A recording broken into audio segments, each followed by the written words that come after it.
In this video, we'll be covering how to measure influence on Twitter. Well, like all social networks, influence is this very ethereal thing, but it's also incredibly important. Influence is the currency of social media, so the more influential you are, the more people your opinions will reach, and the greater impact those opinions will have, which clearly is very important. You'll often find that viral videos are triggered by an influential person. For example, the utterly amazing Double Rainbows video that many of you probably have seen only had a few thousand views until Jimmy Kimmel tweeted about it, and days later it had millions of views. It's impossible to truly calculate influence, but there's this hot new startup called Clout. You can see Clout, the standard for influence. That does a pretty good job of calculating influence. Now, just having a lot of followers doesn't mean that you're necessarily an influential person, and Clout does a pretty good job at parsing through the data and scoring your influence. Clout gives Twitters a score from 0 to 100, so let's take a quick look at how they measure influence. So they use three major components: true reach, amplification probability, and network influence. So true reach is a combination of the number of followers you have, the number of friends you have, the ratio between followers and people you follow, the percentage of people that follow you back after you follow them, which helps to kind of weed out spammy accounts that will follow lots of people that are irrelevant, and then many people won't follow them back. So that's true reach. And then they also calculate amplification probability, which includes unique retweeters, unique messages retweeted, follower retweet percentage, follower mention percent. So this is the number of people that are responding to the message that you put out into the Twitter sphere, or the Twitterverse, whichever term you'd like to use. So if you're just updating endlessly all these tweets, sometimes accounts will hook up their RSS feed to their Twitter account, and every time something changes on their website, they'll tweet about it. And these tweets often aren't retweeted, and shows that account actually isn't that influential. So amplification probability tries to show which accounts actually are getting responded to. So finally, they calculate your influence based on your network influence. So they ask, how influential are the people who @ message you? How influential are the people who retweet you? How influential are the people who follow you? So just like any exclusive club, if if the influential big names are interested in you and follow you, that probably means that you're an influential person yourself. So Clout takes that information into account. So, as I mentioned briefly before, Clout uses a scale of 0 to 100 to calculate your influence. Let's go take a look at a couple of people.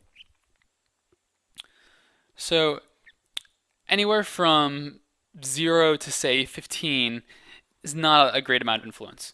So this person has an influence of a Clout score of 5. Let's check out who this person is.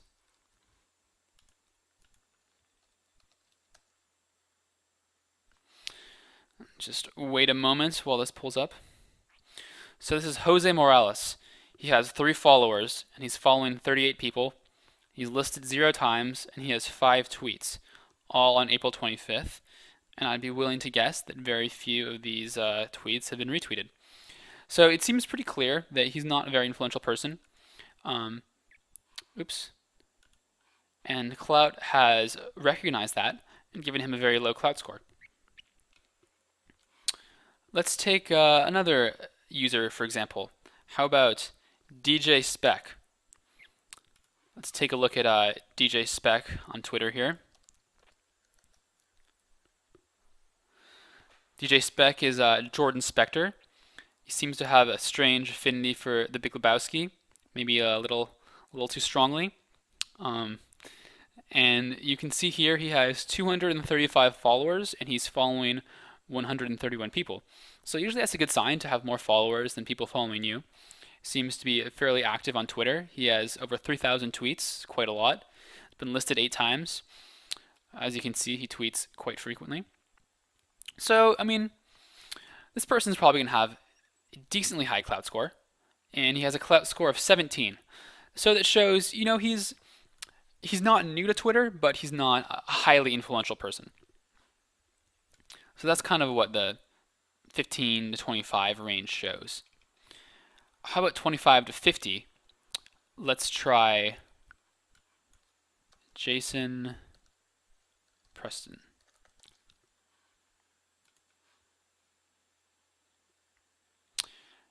Jason Preston has a score of 20. Okay. Oh, you know what? That's because he just recently migrated his Twitter account over to to a new account. So Jason Preston had been Jason P107 for a while. So this will have a high. Okay, yeah, there you go. So there's his higher clout score. So let's take a look at Jason. Jason Preston is quite active in the social media scene. Um, oh, okay. Well, that's a little confusing. So he just switched over to a new account. Anyway, I guess Clout hasn't quite yet caught up with his new account. But anyway, you can see here that Jason has about 4,000 followers. He's following 1,200, so he has quite a few more followers than follow him. You know what I mean.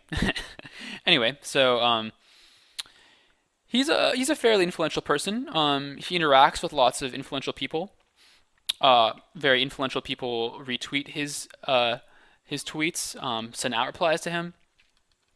I imagine that Jason's tweets get retweeted quite frequently. So he's getting up there. And he's a clout score of 37. Which shows he's fairly influential, but not you know deep in the upper echelons of the Twitter sphere. Anything over 37 is someone who's fairly like really pretty influential. Um, so take for example LAist. LAist is a very well-known blog on Los Angeles. It's the probably the most well-read Los Angeles blog in Los Angeles. Um, they have many followers, and they have lots of unique information that gets retweeted all the time. Lots of influential people follow them. As you can see, they're an influencer of the LACMA, the Los Angeles Modern Art Museum.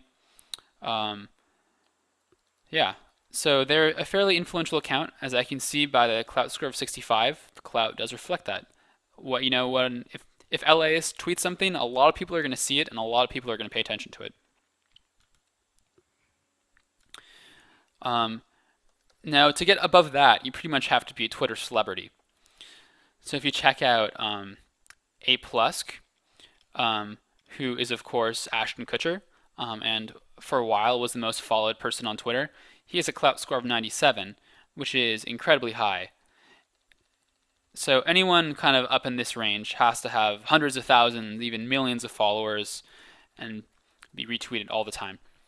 So anyway, that's a general overview. I think between I feel like it's tough to really go off of a very specific clout score. For example, I'd be cautious to say that someone with a score of 35 is significantly more influential than someone with a score of 27, or someone with a score of 74 is much less influential than someone with a score of 95. Keep in mind that Twitter influence is also very much a factor of the communities you're in.